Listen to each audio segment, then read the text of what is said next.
এই যে ডিজিটাল রাস্তা, আমরা তো চলতে ফিরতে পারতেছি না, সর্বদিকে আমরা কষ্টে আছি। সর্বদিকে কোনো নিরাপত্তা নাই, যান মালের কোনো নিরাপত্তা নাই, কোনো গাড়ির নিরাপত্তা নাই, কোনো ড্রাইভারও বলতে পারে না যে আমরা ভালো আছি। রাজধানীর বাবুবাজার গাবতলী বেড়িবাঁধ সড়কটি যেন মৃত্যু ফাঁদে পরিণত হয়েছে। বিশেষ করে চকবাজার, ইসলামবাগ ও হাজারীবাগ এলাকার সড়কের অংশ একেবারেই চলাচলের অনুপযোগী হয়ে পড়েছে। পুরান ঢাকার সঙ্গে সারা দেশের ব্যবসায়িক যোগাযোগের অন্যতম মাধ্যম এই বেড়িবাঁধ সড়ক। নগরীতে চলাচলকারী যানবাহনের পাশাপাশি আন্তজেলা বাস, ট্রাক ও কাভার্ড ভ্যানও চলে সড়কটি দিয়ে। বহুত কষ্ট। আর কি বলুম যে পেক্কাদা যে ময়লা ডাইনের বামে চারিদিকে তো ময়লা, ভাঙ্গাচুরা চলে, এখনো শান্তি পেয়েছি না, রাস্তার পরিস্থিতি ভালো না। তবে দীর্ঘ সময় সংস্কার না করায় সড়কটি বর্তমানে চলাচলের অযোগ্য হয়ে পড়েছে। রাস্তাটিতে বড় বড় গর্ত তৈরি হয়েছে এবং বৃষ্টির কারণে অনেক জায়গায় কাদা পানি জমে যানবাহন ও পথচারীদের চলাচলে বিঘ্ন ঘটাচ্ছে। ময়লাগুলা বৃষ্টি হলে মনে করেন না যে আপনার পানি যাচ্ছে না, পানিগুলা দই মারেছে সাড়ে কিনা দিয়ে ময়লা মনে করেন উপর দিয়ে উঠে গেছে।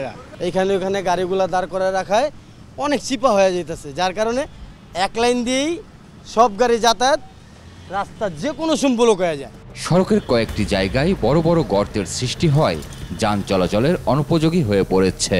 এতে ওই সড়কে প্রায় ছোট বড় মালবাহী ও যাত্রীবাহী যানবাহন উল্টে গিয়ে দুর্ঘটনার কবলে পড়ছেন যাত্রীরা। গাড়ি উল্টা পড়ে রাস্তায়, ওই যে সামনে আছে না অনেক ভাঙ্গা, একটা গাড়ি উল্টে যাইতে পারে, অ্যাক্সিডেন্ট হতে পারে। কত মানুষ দূর দেশে, তাই অ্যাক্সিডেন্টের কোনো গ্যারান্টি নেই। এলাকাবাসীর দাবি, কাগজে কলমে সড়কটির প্রস্থ ৬০ ফুট হলেও বাস্তবে ২০ ফুটও নেই। সড়কের একপাশের বেশিরভাগ অংশই ব্যবসায়ীদের দখলে চলে গেছে। রাস্তা সংলগ্ন বিভিন্ন কারখানা ও দোকানের মালামাল রাখায় মূল সড়ক ছোট হয়ে পড়েছে। ফলে দিনরাত ২৪ ঘন্টায় সড়কটিতে যানজট লেগেই থাকে। 40 ফুট রাস্তা দেখছিলাম, মানে বহুত বড় ছিল, এখন রাস্তা মানে আওতারে এখন ছোট হয়ে গেছে।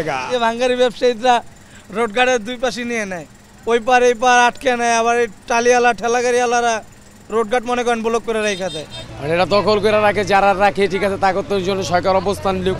অন্যদিকে এলাকাটিতে সিটি কর্পোরেশনের কোনো ডাস্টবিন না থাকায় এলাকাবাসী সড়কের পাশেই বাসাবাড়ির আবর্জনা ফেলছেন।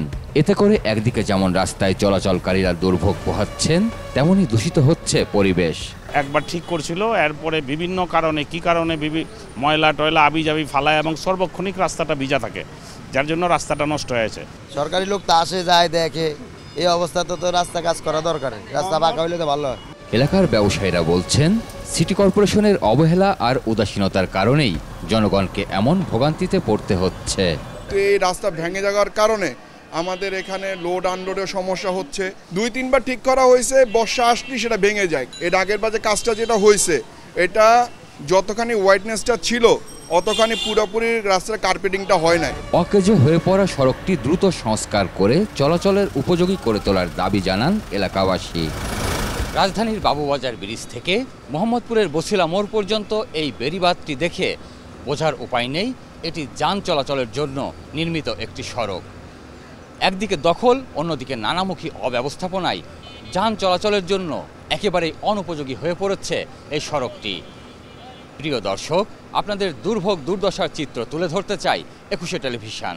আপনাদের যে কোনো ভোগান্তির তথ্য জানাতে ফোন করুন এই নম্বরে। তথ্য পাঠাতে পারেন হোয়াটসঅ্যাপ এবং ইমেইলেও।